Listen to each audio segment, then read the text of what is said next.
Welcome to Ayurveda and Spirituality with your host, Alakananda Ma, a renowned Ayurvedic expert and a graduate of a top London medical school. She is the principal of Alundi Ayurveda Gurukula, a unique apprenticeship-style school in Boulder, Colorado. She is a spiritual mother, teacher, flower essence maker, and storyteller.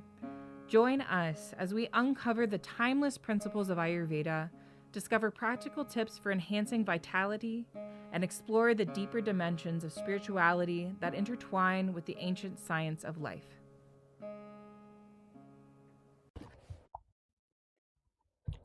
Namaste, dear friends. So with this being Alzheimer's Awareness Month, I thought it would be a good idea for us to think a little bit about Ayurveda and Alzheimer's disease. So within Ayurveda, every aspect of life is governed by the interplay of the three doshas, vata, pitta, and kapha. Throughout the hours of the day and the seasons of the year, these doshas predominate in a rhythmic and cyclical manner, but also throughout an individual's lifetime. Each dosha has its time of predominance. During childhood, when we're growing, Kapha governs childhood. During our time of maturity, where we're stepping out to succeed in the world, Pitta governs our maturity. But as we come into old age, we do enter our vata time of life. So we're going to see during old age vata imbalances, which does include things like memory loss, disorientation, feeling paranoid, tremor, a cracked and quaking voice, and a stooped spine. So the condition that we call Alzheimer's disease in Western medicine is a drastic and accelerated form of the vata provocation of old age. In a somewhat modern understanding of Ayurveda, we think about the dhatu, which refers to the bone marrow, but the brain used to be thought of as a special kind of bone marrow. So nowadays we see bone marrow as everything encased within bone, which includes not only the actual bone marrow, but the brain, and going beyond that, the entire nervous system, which is ruled over by the brain. So vata gets severely provoked in this dhatu, in this bone marrow situation when there's Alzheimer's disease. And also the manovahasrotas, the mind-carrying channels, are affected. So vata is drying and degenerating the brain, and vata is causing the memory loss and the confusion as it works in manovahasrotas, or the mind-carrying channels. So no one fully understands the hetu, or the causation of Alzheimer. There are different theories, different ideas. There do seem to be some level of heredity, so we call that atmaja, or a condition that we develop because it's within our genetic code. It comes to us from our ancestors. But there also may be acquired causes. From an Ayurvedic standpoint, we just really need to take care of vata. We have a stressful, fast-paced, coffee-driven lifestyle. We're also exposed to many environmental toxins which weaken dhatu. And some people say aluminium is one of those, also pesticides, herbicides, Agent Orange, lead. There are many toxins and persistent pollutants that we're being exposed to on a daily basis, which weakens our dhatu. Another thing we should think about is the increased rate of change as well as increased population mobility. When I think of what my grandmother, Nani, lived through in her lifestyle, she was born in the late 19th century. She was literally born in the time of Queen Victoria. She experiences far more rapid changes than people of previous generations. She lived through airplanes, she lived through 2 world wars, she lived into the beginning of the era of computers. Things changed so fast from the day when she left school as a factory girl at, I think it was 14, till the day she died. The world had changed so much. Even when I think of my father, he wrote in his memoir about how when he was a little boy, most of the traffic in London was horse-drawn. It was different in America, where the motor car, the automobile came in sooner, but in London, most of the traffic was horse-drawn. There was still some horse-drawn traffic, brewers' drays in London, when I was a medical student there. So the changes that he lived through were absolutely astonishing. And the pace of change keeps getting faster and faster and faster. And also, there's much more population mobility. People keep relocating, family members move. So there's all kinds of shifts and changes if we compare that with the old village life, where people would be born and die in the same house, surrounded by their familiar family members.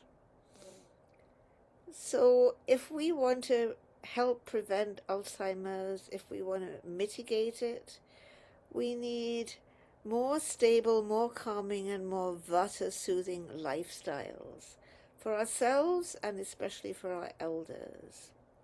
Regular routines. I've been seeing as I get older how important it is to me to have some kind of routine, some kind of daily routine, and I especially like to have a weekly routine to know that certain things will happen on certain days of the week, because then when you wake up in the morning, as you start coming to, you can think, oh, today is Thursday, today I have clinic, then I have a meeting, these things are going to happen. So you can just sort of know there's a familiar pattern. That's really, really helpful.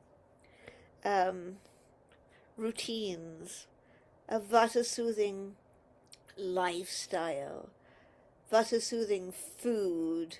Sadanand and I go through more than a half gallon of khichdi a week, between a half gallon and a gallon of khichdi a week, because that is a vata-soothing brunch or lunch, having the same thing for that meal pretty much every day is really, really helpful, and it's just a lovely vata-soothing food. So having these kind of regular routines is really important. Having calm family meal times, having daily rituals, and slowing the pace of our life. We used to have a tribal system, we used to have an extended family system, so we knew where to turn. We need something to replace that, some kind of stable, committed support networks. This is not yet really created. Sadanand and I have spent 36 years here in Boulder working to create community. And sometimes we think, well, we may not have fulfilled our vision of the community that we wanted to create, but at least we've created something by way of an extended family. and the Sangha is held in the arms of the extended family. And we have created, something has been created. Also, whenever possible, a person with Alzheimer's should be cared for at home. Just that dramatic change of environment is extremely vata provoking. But that means having a really good support network, and of course at a certain point an individual simply may need to be in memory care or a more skilled kind of care, not to feel guilty when time for that comes about. But even then, having that be a stable, secure, and good environment. So what are some of the ways that we want to treat Alzheimer? What are some of the things that Ayurveda has to offer? Daily oil massage. That can be a massage that's given, or a self-abhyanga. We do that before taking a warm shower. Having a vata-soothing diet. We can have a cup of warm milk or a cup of warm almond milk with a teaspoon of ashwagandha and half a teaspoon of ghee at bedtime. Just skip the ghee if cholesterol is a problem. A lot of times when older people are living alone, their diet is not adequate. They may be living on bread and tea or bread and coffee. They may be living on frozen dinners. But caffeine and frozen foods and dry foods really are not what we need. As Alzheimer gets more severe, think khichdi diet with the basmati rice, the mung dal. You can add all kinds of well-cooked vegetables. Lately, I've been into adding cabbage to a lot of the khichdi's that I make, because we really want to try to include brassicaceae on a pretty regular basis in our diet. So having cabbage in our khichdi is a good way to do that. And I usually like to put carrots in too. This weekend for the fire ceremony, I'm going to make a khichdi with kale in it. But well cooked, with great spices like cumin, coriander, fennel, turmeric, ginger. Another really helpful thing is to massage the soles of the feet at bedtime with warm sesame oil. Something we can do for self-care if we're well enough, something we can do for an elder if they'll allow us. In the early stages, certain cleansing practices could be good, like sweating, a vasti or Ayurvedic enema.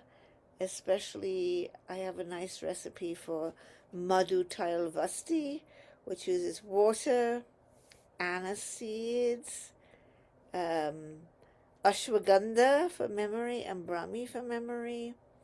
And those are simmered together, and then you add some honey and some sesame oil and some salt. That's what makes it madhu tile vasti, honey and sesame oil vasti. We could also do a vata soothing vasti with equal parts of mustard seed decoction, whey, soured rice gruel, and cow's urine. We're not really going to be able to do that one. I don't know why I'm even thinking about it, but that is an example of something that was used long ago in India. Again, if we're well enough to do this for ourselves, or if the person's able to receive it, we can do a nasya treatment or nose drops with herbs that include things like brahmi, herbs that are good for the nervous system. Recent information has come out suggesting that exercise is more helpful even than any of the Alzheimer drugs that we currently have. So make sure you get to your exercise. That doesn't mean you're necessary, but the word exercise, sometimes interpreted nowadays as going to the gym. It doesn't mean you have to go to the gym. It means you have to take a walk. It means get out in the garden and dig. It means do some dancing. I like to go to my belly dance class, and it's not a senior class. It's a real serious belly dance class. I enjoy it. So doing things that get our blood moving and get more blood moving to the brain, that is almost like a magic remedy for Alzheimer. Just keeping a blood flow. The worst situation is just lying around in bed. That's really going into a decline. So yeah, I'm hoping this is helpful. A basic Ayurvedic lifestyle that include a good vata soothing diet, self-abhyanga, oiling the soles of the feet at bedtime, some nice teas, medicated milks, some nose drops or nasya if we're able to do that. Routine. It is so helpful to have a routine, and then introducing challenge, things we have to think about, things we have a passion for. I've often been fascinated to see how certain people who have a great passion for whatever they're into live a long while, like maybe even beyond 100, still like very active. And in my mind, it's because they keep working. It's because they keep caring. It's because they keep having passion for the well-being of the world. Of course, there are people who have that passion, but may still get dementia or just may not live a long time because of the different health conditions that come their way, whether by heredity or lifestyle. So not to judge anyone, but I have been fascinated by genius, long-lived people. Does passion keep us alive? Does love keep our brains functioning? Does caring about other people make a huge difference? I've been suspecting this, wondering about this for many years, and of course hoping that my own passion for Ayurveda, my passion for human rights, my love for all of you who are listening to this will help my brain to stay together. We'll see. All right, so yes, a little bit about an Ayurvedic approach to Alzheimer in this month of Alzheimer awareness. Namaste. Thank you for tuning in to Ayurveda and Spirituality with Alakananda Ma. We hope today's exploration has ignited a spark of curiosity and insight within you. If you enjoyed this episode, be sure to leave us a 5-star review and share it with a friend. For more enlightening discussions and practical wisdom on Ayurveda and spirituality, subscribe and join our Facebook group, Alundi Ayurveda. To allow us to continue sharing valuable content, consider donating to Alundi Ashram. The links will be in the show notes. Until next time, may you walk the path of Ayurveda with grace and embrace the light of spiritual wisdom in your journey.